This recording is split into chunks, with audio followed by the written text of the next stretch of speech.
Hello, everyone. Here we are for our Worthiness Matters 30-day joy-based spirituality workout. And this is Consuela, my new friend. Oh my gosh, isn't she cute? Um, she's just adorable. Look at her. So my name is Debbie Happy Cohen. I'm the founder of Joy-Based Living. And today we're going to do something that I haven't done before.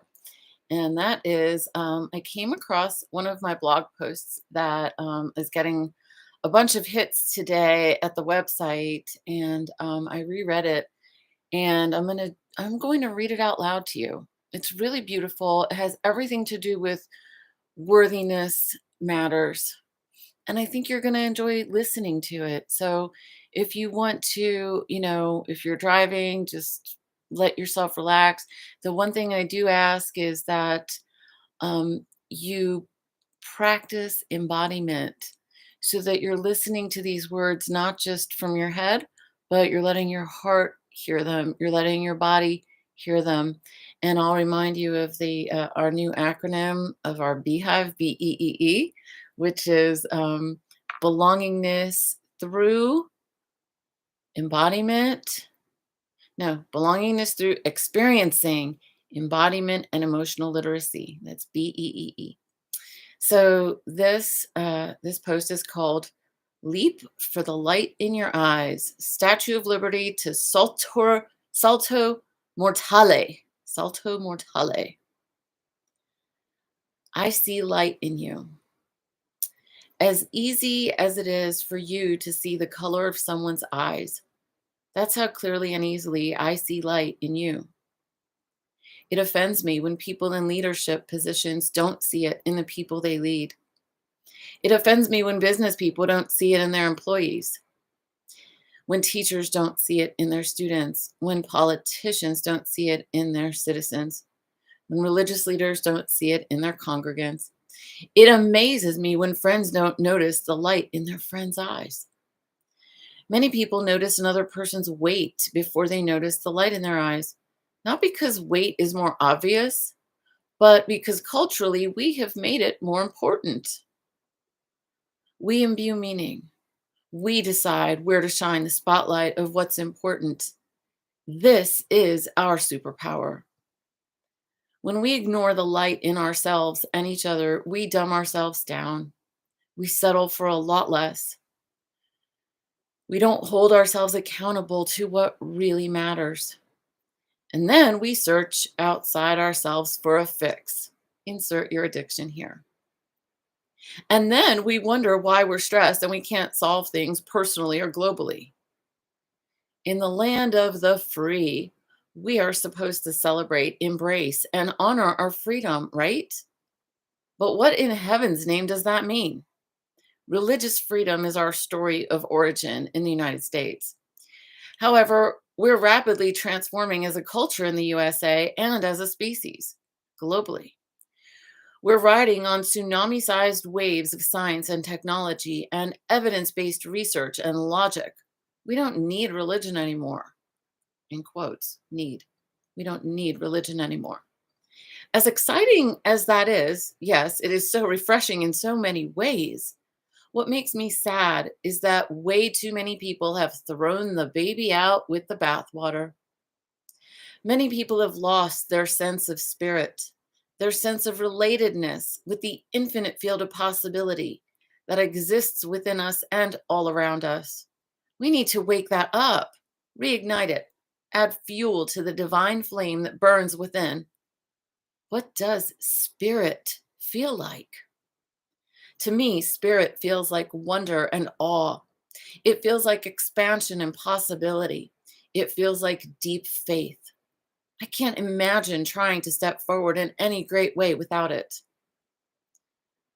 Quote by Tom Bilyeu, quoting an unnamed ornithologist: I never want to get to the point where I'm so blinded by the science that I lose sense of the awe.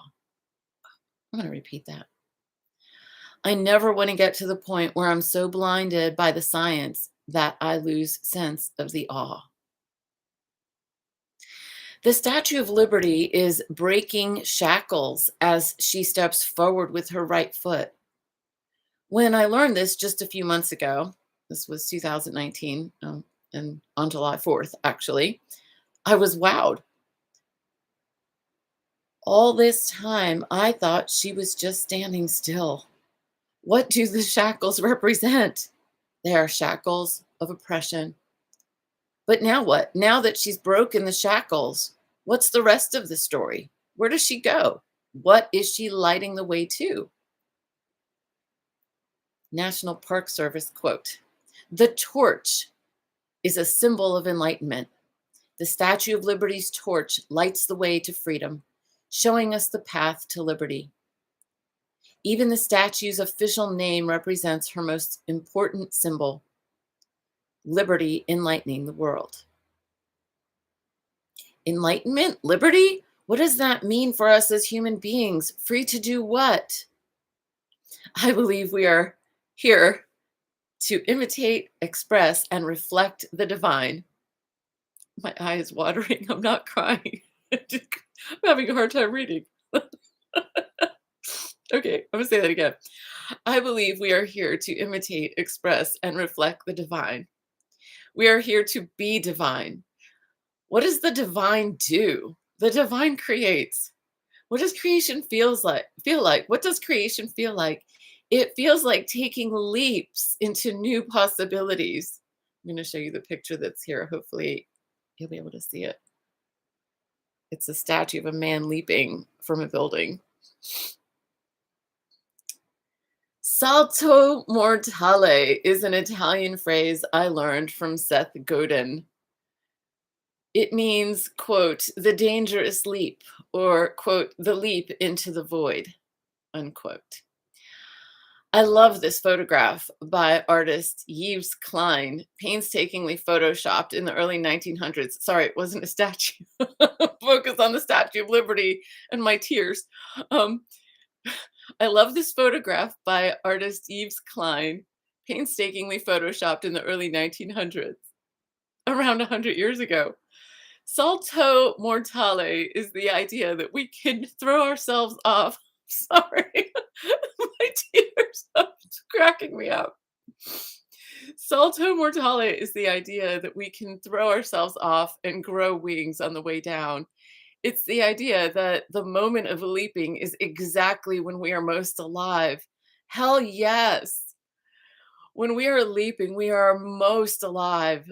It's when the light in our eyes is the brightest, truest expression of our spirit.